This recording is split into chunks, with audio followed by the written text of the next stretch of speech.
तो आइए जानते हैं आखिर ये सब स्कूटी पानी में क्यों तैर रही है। तो 2 दिन उमलाफेर में रहने के बाद मैंने सोचा जब उमलाफेर आ ही गए हैं तो क्यों ना यहाँ से हवंग जाया जाए।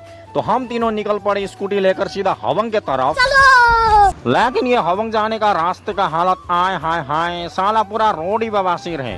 अभी मैं गाली नहीं दे सकता। नहीं, गाली नहीं देना। तो शाम होते होते हम पहुंच गए थे हवंग और बिना किसी देरी के सीधा चले गए अपने फूफू के घर। लेकिन ये 2 ससुर के नाती लोग मुझे वहाँ भी चैन से बैठने नहीं दिए। बोलने लगे डैम चलते हैं स्कूटी धोने।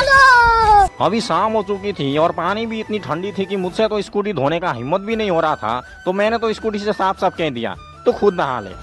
ससुरी मैं खुद से नहाता हूँ तो तू भी अपना खुद ही देख ले, इतनी ठंड में हमसे ना हो पाएगा। ससुरी स्कूटी को नहाने में इतना टाइम लग गया कि वहीं पे पूरा अंधेरा हो गया। तो वहाँ से फटाफट स्कूटी लेके निकल पड़े और सीधा आ गए हम घर। और इतने दिनों में नहाने के बाद आज तो स्कूटी ऐसे चमक रही थी कि मन कर रहा था बस बैठ के इसे देखता ही चला जाऊं। ससुर ये कौन है, दुकान में चोर घुस गया क्या?